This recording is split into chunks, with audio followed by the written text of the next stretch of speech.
धर्म प्रेमी सज्जनों और माताओं, आप लोगों के समक्ष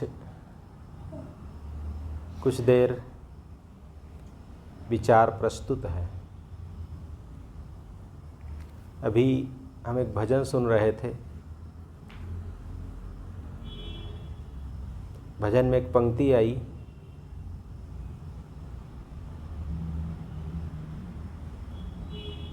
जहाँ रह रहे हो निकलना पड़ेगा, नहीं चाहने पर भी चलना पड़ेगा।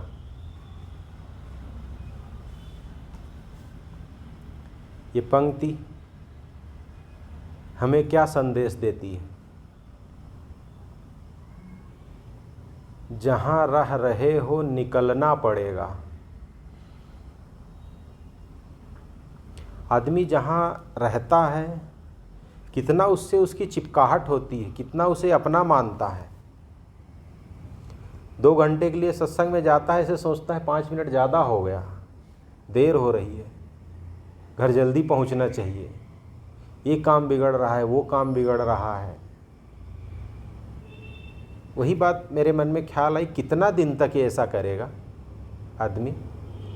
1 साल, 2 साल, 4 साल, 5 साल, 10 साल, 50 साल, 60 साल, बहुत गया तो 80 साल आज के ज़माने में।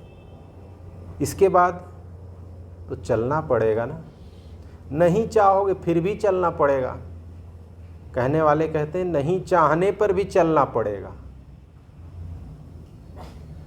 कहने का मतलब है कि जहाँ से हमारा लगाव है, उस लगाव को अभी से हम कम करें। एक होता है स्वाभाविक चल देना, एक होता है ज़बरदस्ती आपको निकाल के बाहर कर देते हैं।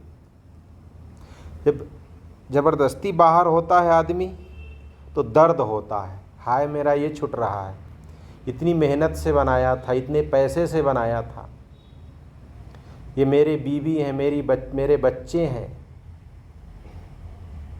मेरा परिवार है, मेरा घर है, इसको कैसे छोड़ दूं? लेकिन अंतिम में तो सबके साथ यही होना है। इसलिए आदमी को सावधान रहना चाहिए। काम करें, घर में रहें, लेकिन कमल पत्र है संत जन, रहे जगत के माय, बालक केरी धाय जो, आपन जानत नाय।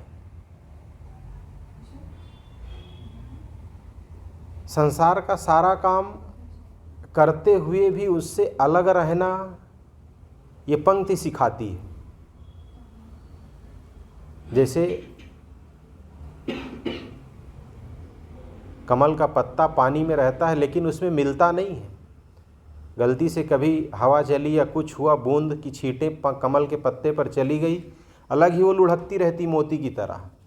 समय पाके वो फिर पानी में चली जाती है, मिलती नहीं है। उदाहरण है ये, कमल पत्र है संत जन, रहे जगत के माय। इसी प्रकार संत स्वभाव के लोग भी संसार में रहते हैं, संसार में रहते हुए भी उससे अलग। दूसरा उदाहरण देते हैं, बालक केरी धाय जो, आपन जानत नाय। एक माँ अपने बच्चे से कितना प्रेम करती है, कितना उसका लालन पालन करती, सब कुछ करती है। लेकिन संत जन कहते हैं सब कुछ करो लेकिन मोह ना करो। उसकी परवरिश करो, उसे सीढ़ी से बचाओ, आग से बचाओ, पानी से बचाओ, चोट लगने से बचाओ, उसके आवश्यकताएं पूरी करो, लेकिन उससे मोह ना करो। कैसे मोह ना करो? जैसे बालक केरी धाय जो, आपन जानत नाय। बड़े घरों में जब बच्चे पैदा होते हैं तो माताएं उन्हें नहीं संभाल पाती हैं, तो एक नौकरानी रख लेते हैं, मेरे बच्चे का लालन पालन करी। वो समय से सुबह आ जाती है, दिन भर बच्चे को खूब खिलाती है, दूध पिलाएगी, इधर उधर पुचकारेगी, घुमाएगी, यहाँ तक कि बच्चा उनको ही माँ समझने लगता है, अपनी माँ को कम। जो दाई होती है, धाय होती, नौकरानी होती, उन्हीं को माँ समझने लगता है। लेकिन जिस दिन बच्चा थोड़ा बड़ा हो जाता है, माता पिता को लगता है इसको खिलाने की ज़रूरत नहीं है, जिस दिन उसका पेमेंट कर देते हैं कि अब तुम्हारी ज़रूरत नहीं है, वो लौट के नहीं देखती वो बच्चा स्वस्थ है कि मर गया, कि जिंदा है, कि खेल रहा है, कहाँ गया, कभी नहीं चिंता करती है वो। जिस दिन उसे पेमेंट मिला, महीना पूरा हुआ, ख़त्म, बच्चे से रिश्ता ख़त्म। हम सबका भी संसार के प्राणी और पदार्थों से ऐसे ही संबंध होना चाहिए। उनकी सारी परवरिश करें अपने बच्चे की, अपने परिवार की। ऐसा नहीं कि हम निकम्मा बैठ जाएं, मेहनत ना करें, कमाएं ना, सारा काम करें, लेकिन सारा काम करते हुए मन उससे अलग रखें। क्यों? क्योंकि तुम्हें निकलना है इससे। सुबह होगी और यहाँ से चलना पड़ेगा। मुसाफिर खाने में है हम सब, बस रात भर का बसेरा है। सुबह तो सबको जाना है, तो यहाँ किसी से नाता ना जोड़ें, इतना ना किसी से अपने मन को चिपका लें कि बिना इसके हम नहीं रह पाएंगे। चाहे संत हो, चाहे भक्त हो, चाहे उनका आश्रम हो, चाहे किसी का घर हो, सबके लिए बात वही है। जहाँ रह रहे हो निकलना पड़ेगा। ये शब्द बिल्कुल गलत है कि मेरे पास समय नहीं है, सत्संग के लिए समय नहीं है। जब चिता में जाएंगे, समाधि में जाएंगे, कब्र में जाएंगे, तब कितना समय होगा आपके पास? अनंत काल के लिए आपका पूरा समय होगा। घड़ी, समय, सुई की कोई बैटरी ख़त्म ही नहीं होगी वहाँ। चाहे जब तक पड़े रहें, कोई पूछने वाला नहीं होगा। करो तैयारी ऐसे धन की जो आगे होए सहाया, भजन में गाया जाता है। तो ऐसे धन के लिए हम अपने जीवन का जो समय है, अमूल्य समय है, उसके लिए थोड़ा दें, अध्यात्म के लिए थोड़ा समय दें, क्योंकि जहाँ हम हैं वहाँ से निकलना पड़ेगा।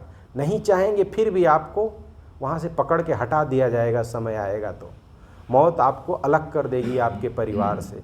उसके साथ रहते हुए उससे निर्लिप्त हों, उससे अलग हों। बस इतना ही कहकर मैं अपनी बात को ही समाप्त करता हूँ। बोलिए सद्गुरुदेव की जय।